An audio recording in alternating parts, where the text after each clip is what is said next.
Kuyang jadi istriku bagian kelima. Ah, salah lihat paling kamu, kata seseorang yang sudah lama dalam puncak ketegangan. Sumpah, aku lihat dia tadi di sana, kata pemuda yang berteriak Kuyang itu meyakinkan, sambil menunjuk ke arah pepohonan yang rimbun di dekat warung yang tadi kudatangi. Kami pun bergegas menuju ke arah yang ditunjuk pemuda itu, dan sampailah kami di dekat warung.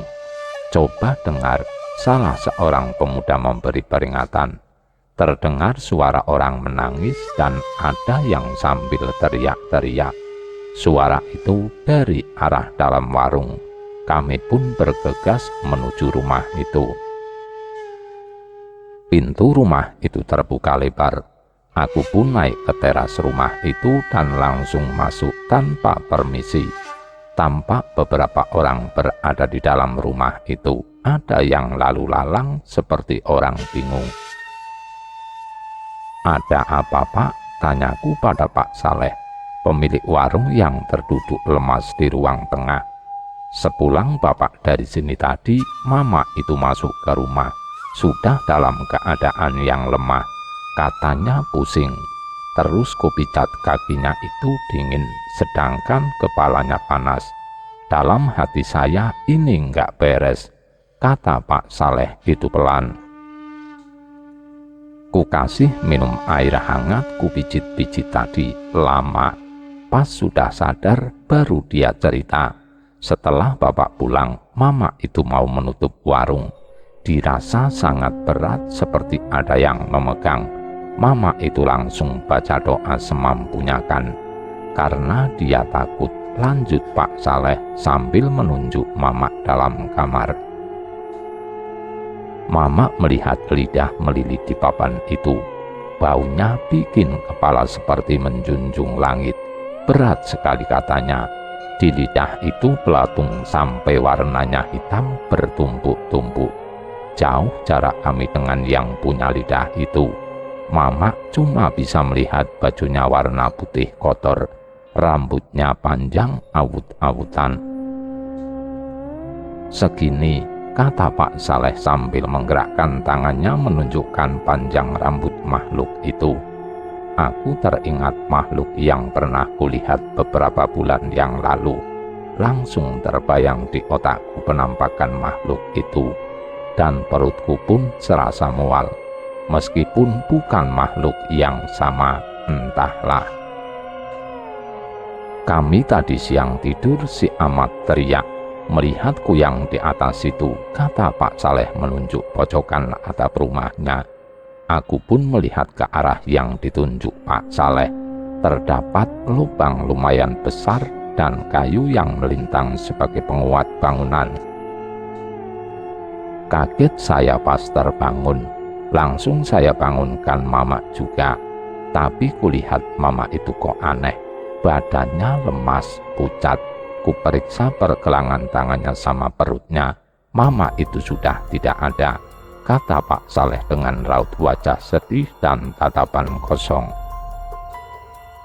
Aku pun terhenyak, tak menyangka akan mendengar kata-kata itu. Dalam otakku, Mama itu masih ada, hanya dalam keadaan lemas karena kaget. Orang-orang mulai berdatangan, dan di luar semakin ramai. Banyak orang yang bertanya ke Pak Saleh kronologi kejadiannya. Aku pun beringsut keluar.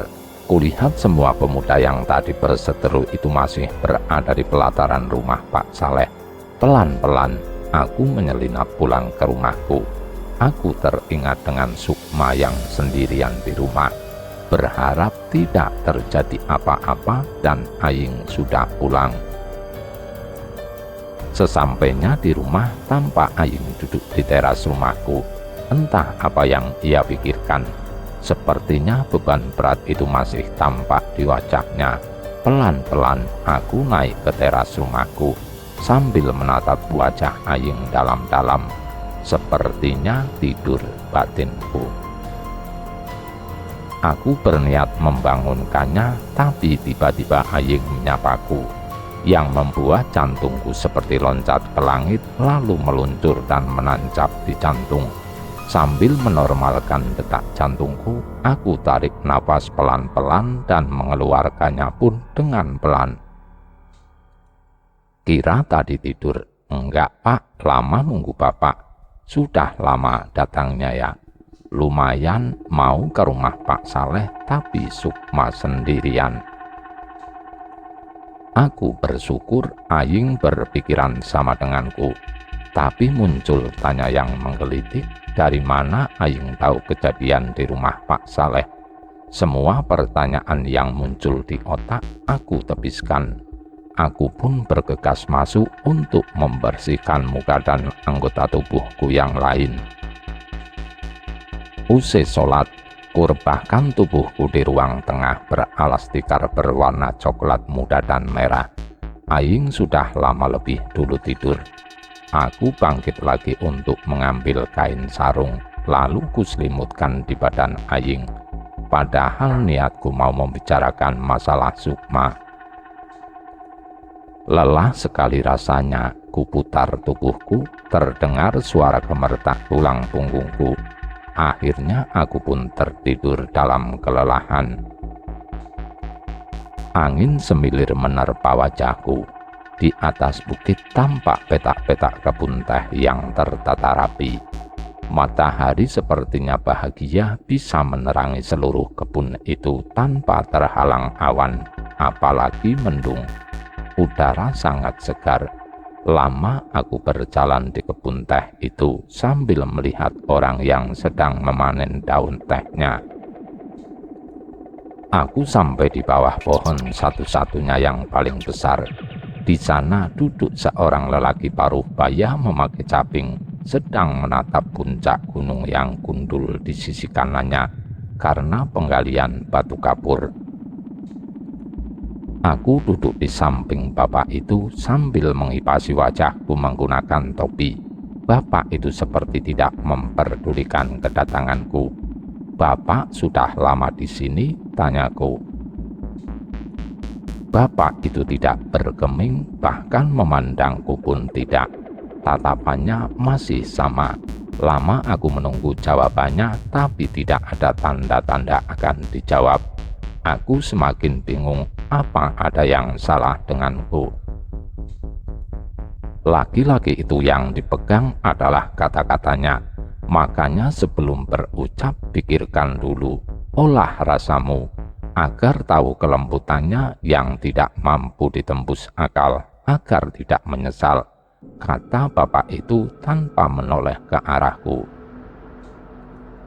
Aku termangu, mencoba memaknai kata-kata bapak itu. Lalu bapak itu menoleh ke arahku. Aku tergagap menatap mata lelaki itu yang putih dan memantulkan cahaya matahari hingga menyilaukan mataku. Aku terlambat untuk menghindari tatapan itu hingga aku pingsan. Sebuah tangan mengguncang-guncangkan tubuhku. Napasku tidak terkendali, badanku lemas. Mataku masih menatap langit-langit rumahku. Kulihat Sukma di sampingku dengan wajah yang khawatir dan senyum manisnya yang menenangkan. Bapak mengiku, kata Sukma pelan sambil menarik tangannya yang tadi memegang lenganku. Tercium aroma kopi yang menggoda hidungku. Aku pun bangun perlahan dan duduk. Kuputar kepalaku sambil mencari Aying, tapi dia sudah tidak ada lagi. Bahkan sarungku yang kuselimutkan di tubuhnya beralih menutupi kakiku. Angin pantai masuk ke dalam rumahku, segar sekali.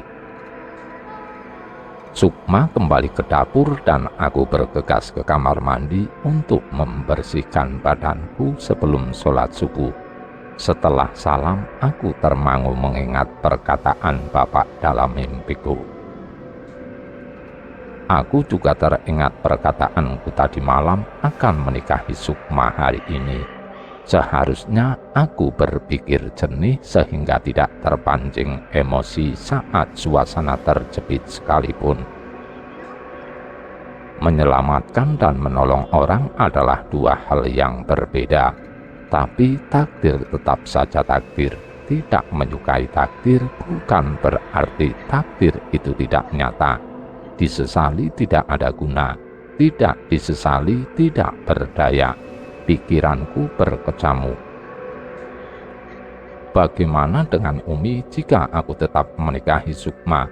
Umi pasti akan menerima keputusanku, tapi dengan rasa kecewa. Ya Allah, semoga apa yang aku lakukan bukan kesalahan. Berkahi hamba ya Rob batinku. Aku bangkit dari tempat mengadu pada sang pemilik hidup. Kopi sudah mulai tak beraroma lagi dan kalah dengan masakan Sukma yang sudah siap terhidang di atas meja makan. Tapi gadis itu masih berjibaku dengan suara kerontengan peralatan dapur yang tidak terlalu banyak. "Aing mana, Dik?" kataku sedikit berteriak memberikan vokal pada suara peralatan dapur yang saling beradu. Gadis itu pun muncul dari balik pintu dapur yang hanya bersekat kain gorden berwarna biru sambil membawa mangkuk kecil. "Melayat," katanya, jawab Sukma singkat. Aku pun menarik kursi di sampingku memintanya untuk makan bersama. "Sukma makannya nanti, Pak. Sekarang belum lapar," katanya sambil menuangkan segelas air putih hangat. Kami tidak banyak bicara dan aku tidak ingin menguras energiku yang belum jadi, hanya untuk berpikir sesuatu yang bakalan masih buntu. Setelah selesai makan dan minum, aku terdiam sejenak mengumpulkan keberanianku untuk mempertanggungjawabkan perkataanku tadi malam. Kutatap Sukma dalam-dalam hingga dia merasa kikuk. "Dik, aku mau ngomong sebentar dan serius." Kutarik nafas dalam-dalam berharap mendapatkan kekuatan. Sesaat aku merasa seperti berada dalam gua yang sangat pengap, hingga membuatku kesulitan untuk bernafas. Sukma menunggu dengan wajah yang bingung, menerka-nerka apa yang akan aku katakan. "Dik, aku melamarmu. Aku mau jadi suamimu." Seperti bukan aku yang berucap, entah benar atau salah kata-kataku. Aku sudah tidak mampu lagi berpikir. Melihat keterkejutan Sukma dengan mata indahnya terbelalak dan bibir merah ranumnya yang sedikit terbuka. Aku mengingat-ingat kembali apa yang aku ucapkan tadi. Semua di luar bayanganku akan melamar seorang gadis dengan cara dan situasi yang aneh seperti ini. Tapi sungguh tidak ada sedikit pun terlintas ingatan tentang ucapanku tadi, dan jantungku kian berdegup kencang, membayangkan kejadian selanjutnya, diterima atau tidak. Bayangan ditolak itu lebih kuat di benakku. Aku tidak menyangka akan menghadapi kenyataan seperti ini dalam hidupku. Di sisi lain, aku sedikit lega jika ditolak, karena aku akan mengikuti nasihat Umi, pulang ke Bandung melamar gadis yang disukai Umi.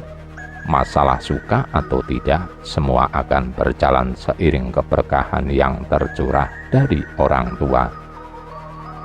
Bagi laki-laki, tidak ada kebahagiaan dan ketenangan yang lebih diinginkan dalam hidup selain membahagiakan ibunya.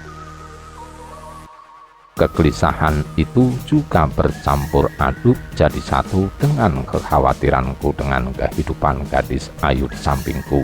Tidak tega jika dia harus terlunta-lunta lagi, yang seharusnya dia bisa bahagia seperti gadis yang lain saat banyak yang menyukainya, tapi dia justru harus dikucilkan.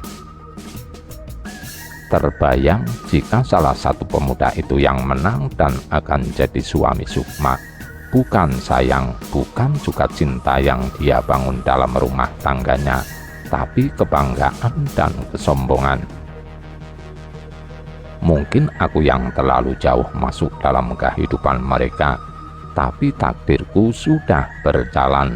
Terselip kesedihan di antara rasa lelah dan bingung, mungkin juga cemburu.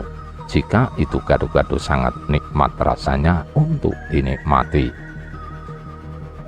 Pak, kata Sukma, suaranya terdengar lirih lalu terdiam.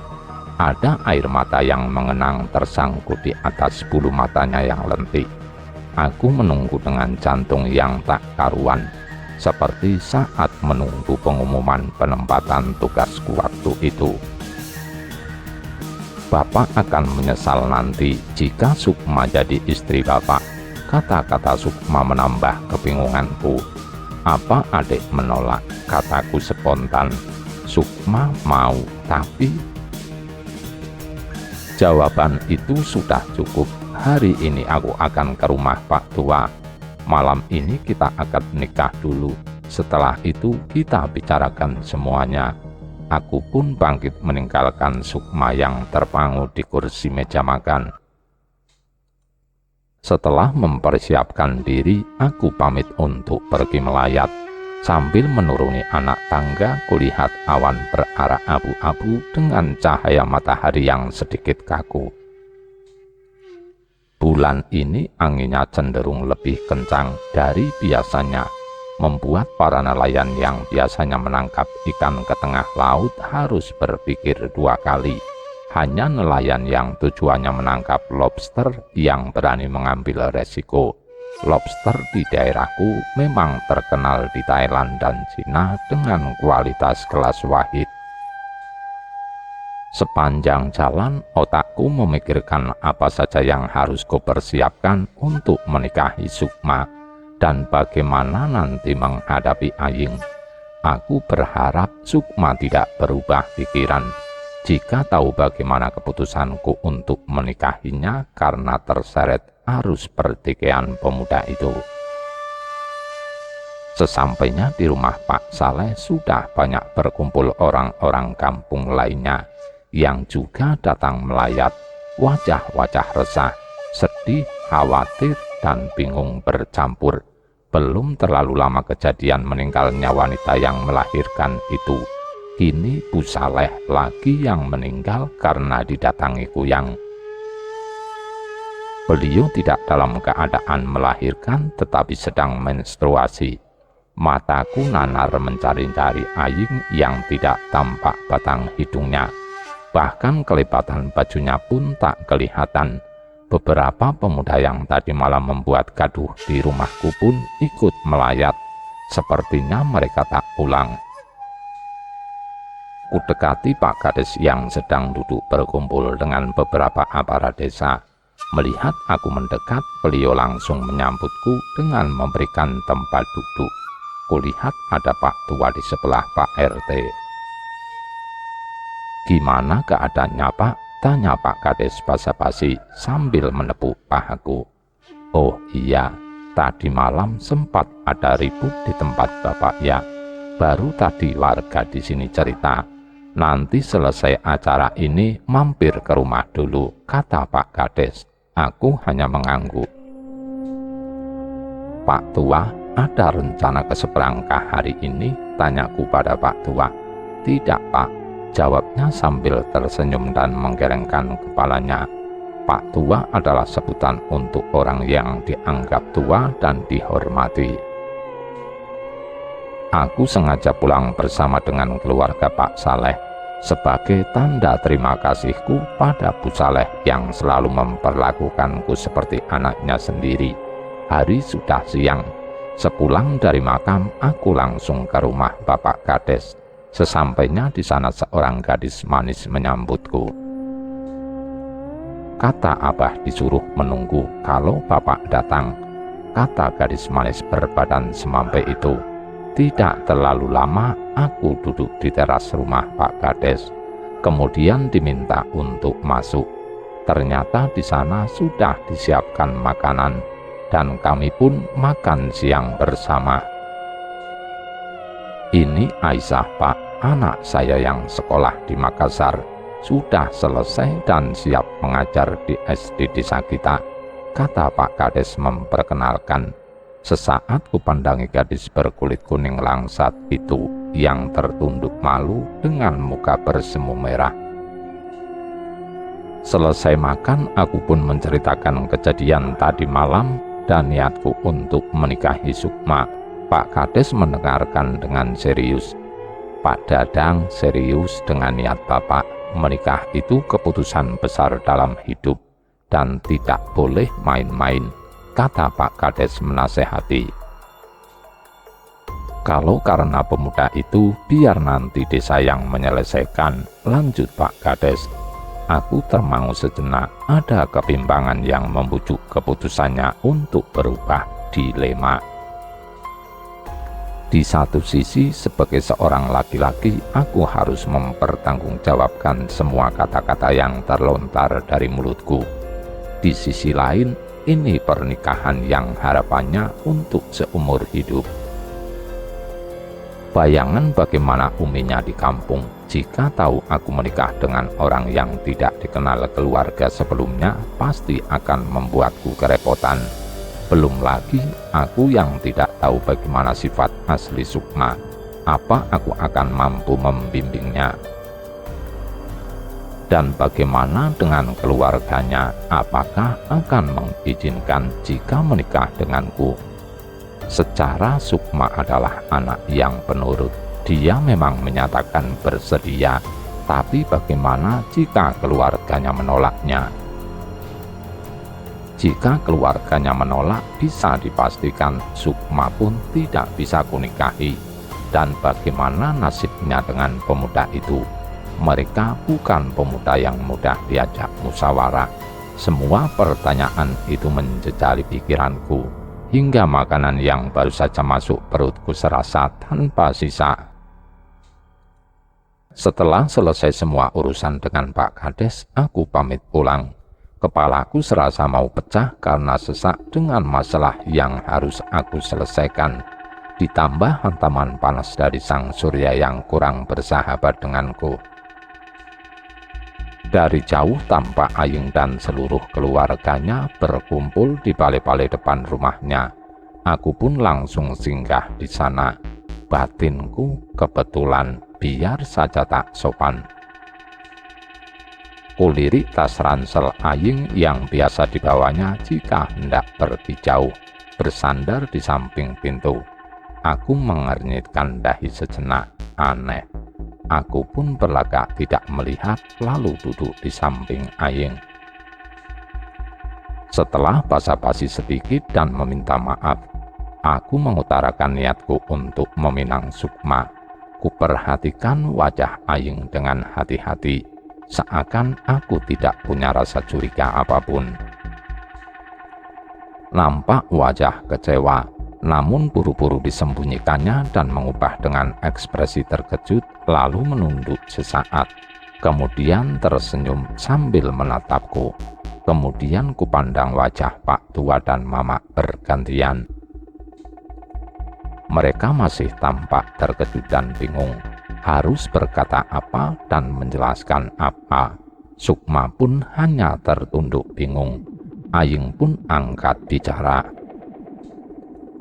Jadi gini Pak, sebelumnya saya minta maaf.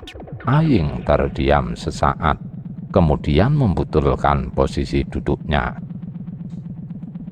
Dulu Bapak pernah beramanah ketika Sukma pertama kali harus pergi dari rumah. Kalau sudah waktunya dia menikah, sampaikan amanahku ini untuk mewakilkanku menjadi wali nikahnya. Jika Bapak memang bersungguh-sungguh meminang Sukma, dan Sukma juga bersedia, silahkan dilangsungkan. Tapi jika ada sedikit keraguan atau hal lain, silahkan dipikirkan dulu masak-masak. Karena kami tahu Bapak orang jauh. Mungkin pemikiran kami dan orang tua Bapak tidak jauh berbeda, kata Aying tegas. Aku terkesima mendengar perkataan Aying sebijaksana itu. Seperti bukan Aying dan di luar dugaanku sama sekali. Iya, semua sudah saya pikirkan. Setelah akad nanti, Jika Dek Sukma masih ingin tinggal di sini, tidak masalah. Jika setuju pas cuti nanti, Dek Sukma akan saya ajak ke Bandung. Sekalian ngurus buku nikahnya, kataku meyakinkan. Semua terdiam, dan Pak Tua serta Aying hanya menganggukkan kepala. Kapan rencananya? Tanya Aying. Nanti malam, dan Pak Kades tadi sudah saya beritahu. Jika tidak ada lagi yang ditunggu, selesai baca mengirim di rumah Pak Saleh nanti, jawabku. Semua terkejut, dan aku hanya bilang itu acaranya sederhana saja. Tampak Aying terduduk diam 1000 bahasa. Saat aku memperhatikan Pak Tua, sekilas mataku menangkap raut wajah sedih Sukma sambil menatap Aying. Entah apa yang dia pikirkan. Dan Aying menarik napas dalam-dalam sambil menatapku tajam. Maaf, saya tidak bisa membantu dan tidak bisa menyaksikan acara nanti malam, karena saya harus pulang. Sedih rasanya. Saya titip Sukma menjadi tanggung jawab Bapak, sekaligus saya pamit untuk pulang dulu. Nanti jika masalah di sana selesai, saya akan datang lagi, kata Aying berat sambil meraih tanganku. Terasa sekali getaran tangannya saat menggenggam tanganku. Ada air yang tertahan di sudut matanya dan buru-buru dikedipkannya lalu jatuh. Entah air mata haru atau apa, aku tidak memahaminya. Dan kepergiannya itu apakah hanya sekedar alasan, atau memang harus pulang pun aku tidak tahu. Hari itu Sukma dan ibunya Aying mempersiapkan hidangan ala kadarnya untuk acara malam nanti. Dan aku meminta bantuan Pak Hasan untuk mengundang beberapa orang terdekat sebagai saksi. Tidak banyak yang kuundang. Karena sama-sama tidak terlalu banyak bicara, kami pun masih kaku dalam menjalani rumah tangga baru. Saat bangun tidur, kami masih sering sama-sama kaget karena ada orang lain di samping kami. Tapi kami menikmati prosesnya tanpa ada perselisihan. Hampir 1 bulan, banyak kejadian-kejadian lucu saat di awal pernikahan. Hari itu hari Minggu, aku bertugas merawat tanaman dan Sukma memasak di dapur. Hampir rata-rata rumah di kampungku adalah rumah panggung, yang jika air laut pasang, air laut bisa sampai ke bawah rumah, dan bisa dibayangkan di bawah rumah adalah tempat berkembang biak binatang kecil, yang jika menempel di badan langsung gatal.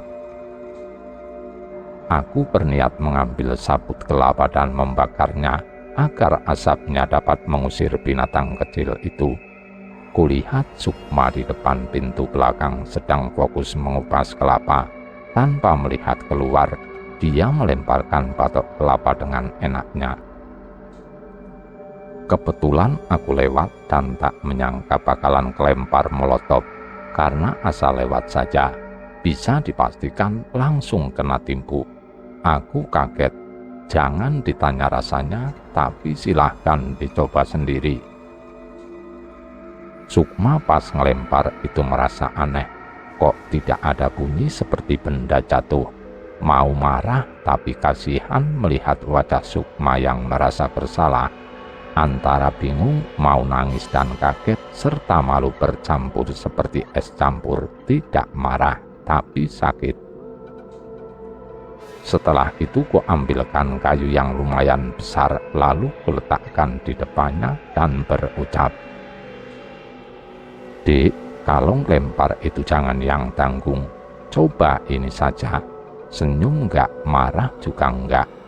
Ekspresiku Sukma tampak kelimpungan dan buru-buru dia bangkit meraih tanganku. Pelan-pelan Sukma turun tangga, mencari dan mengelus bagian tubuhku yang terkena batok kelapa. Sukma tidak berani menatapku, tampak jelas raut rasa bersalah. Bulu matanya yang lentik tampak basah, tidak tega. Kuputar kepalaku seperempat putaran, lalu kucium rambutnya, berharap itu bisa menenangkan. Sukma tertegun melihatku yang langsung keluyur tanpa sepatah kata pun, melanjutkan kegiatanku. Tidak lama datang Pak Badrus yang mengajakku untuk ke tambak udang. Waktunya panen udang bantuan dari pemerintah. Setelah menghirup kopi buatan Sukma dan membawa beberapa potong pisang goreng, kami bergegas ke tambak. Beruntung hari itu tidak panas, tapi tidak juga mendung atau hujan. Lewat tengah hari kami baru selesai memanen dan membersihkan tambak udang itu. Perut sudah sedari tadi konser tanpa henti, karena hanya dibujuk dengan pisang goreng saja. Sepulang dari tambak, aku langsung membersihkan tubuhku. Tanpa menunggu waktu lagi, aku langsung makan karena saking laparnya, hingga menambah makan 2 kali di luar kebiasaanku. Saat akan menambahkan sayur, kulihat ada warna hitam nyembul di balik sayur yang berwarna hijau. Kugeser sayuran yang menutup warna hitam itu dan oh tidak, di sayur itu kemasukan kecoa.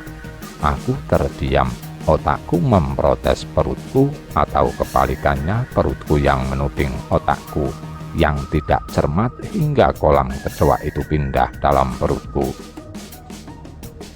Mual tapi sia-sia sudah, setengah makan baru tahu.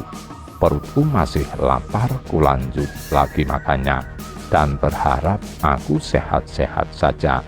Setelah makan, kutenteng kecoa itu ke hadapan Sukma.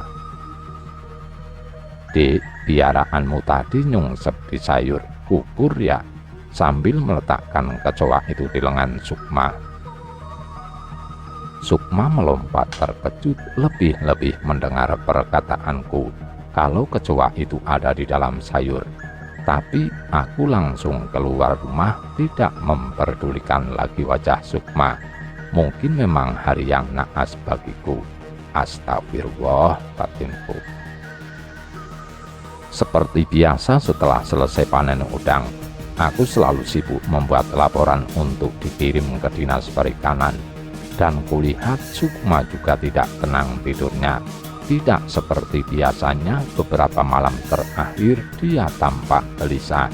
Aku hanya menunggu keluhannya, tapi tidak juga terdengar. Mungkin karena terbiasa mandiri, pikirku. "Dek, kenapa beberapa malam terakhir ini kamu gelisah tidurnya? Apa terganggu karena aku lembur terus atau sakit?" kataku membuka pertanyaan saat makan, dan Sukma hanya menemaniku di meja makan. "Tidak," jawab Sukma singkat sambil tersenyum. "Besok lusa aku ke kota. Adik mau ikut atau enggak?" tanyaku. "Enggak, Pak," jawabnya pendek saja. Selesai makan, kembali kulanjutkan pekerjaanku. Aku sendiri di rumahku karena Sukma minta izin pergi ke rumah Aying. Selesai makan malam dan sholat isya, aku rebahan dulu dengan niat agar punya tenaga untuk menyelesaikan laporanku. Yang tinggal menyusun saja. Badanku serasa kaku. Sukma memijit kaki dan pinggangku hingga aku tertidur. Tengah malam aku terbangun kebelet kencing. Kulihat Sukma tidak ada di sampingku. Dengan sedikit bingung aku bergegas ke WC. Tercium aroma busuk dari arah kamar mandi. Tapi karena sudah tidak tahan lagi, aku pun masuk ke dalam WC sambil menutup hidungku. Seluruh bulu di sekujur tubuhku berdiri. Kulitku menebal seperti badak. Lumayan lama aku di WC. Sepertinya kencingku tidak habis-habis. Kepalaku sudah mulai oleng, jelas aku kekurangan oksigen. Hingga bernapas pun harus dibantu lewat mulut. Dengan rasa penasaran yang amat sangat, selesai buang air kecil, aku melangkah pelan ke kamar mandi. Bulu kudukku meremang, tengkukku menebal rasanya, perutku mual dan kepalaku berdenyut-denyut. Serasa ingin mengurungkan niatku untuk membuka pintu kamar mandi, tapi rasa penasarannya lebih besar dari ketakutanku. Kudorong pelan pintu kamar mandi yang tidak terkunci dan baunya kian menyengat. Kukipaskan tanganku berkali-kali, mengusir aroma yang sangat busuk, tapi itu sia-sia. Lalu ku ambil kain serbet di dekat kompor, ku ikatkan di kepalaku untuk menutupi hidungku. Sebelum berjalan pelan ke arah pintu kamar mandi lagi, aku mengambil sapu lantai yang terbuat dari itu. Ku arahkan gagang sapu itu untuk mendorong daun pintu kamar mandi hingga terbuka. Pelan-pelan ku beranikan diri menjenguk dalam kamar mandi. Karena gugup, aku mundur lagi dan sambil mengambil nafas. Setelah dengan keberanian yang kuat dan rasa penasaran yang sampai ubun-ubun, aku masuk ke dalam. Aku tercengang dengan apa yang kulihat. Mataku menangkap sosok wanita tinggi berdiri di pojok kamar mandi. Ruangan itu sedikit gelap karena hanya mendapat sorotan cahaya lampu dari dapur. Tubuhku bergidik. Segera ku ambil lampu dinding untuk memperjelas sosok apa itu. Pelan-pelan ku amati. Dari bawah, kaki putih pucat dan rok warna ungu bercorak bunga kecil berwarna hitam. Pandanganku semakin ke atas, tampak tangan dengan kuku yang panjang menghitam, dan di bahu terselip handuk berwarna merah. Dan sosok itu tanpa kepala. Tubuhku bergetar tersandar pada dinding kamar mandi. Entah rasa apa yang sedang menyeruak dalam hatiku. Tanpa sadar, kakiku tak mampu lagi menyangga tubuhku, pelan-pelan terduduk lemas. Berharap pingsan, beruntung lampu dinding tidak jatuh. Jika jatuh dan minyaknya tumpah, tidak bisa dibayangkan lagi. Apa kau mampu untuk bangkit keluar dari tempat itu atau tidak? Pelan dengan tenaga yang tersisa, kuseret kakiku untuk menjauh dari kamar yang berbau busuk itu, hingga aku bersandar di dinding ruang tamu.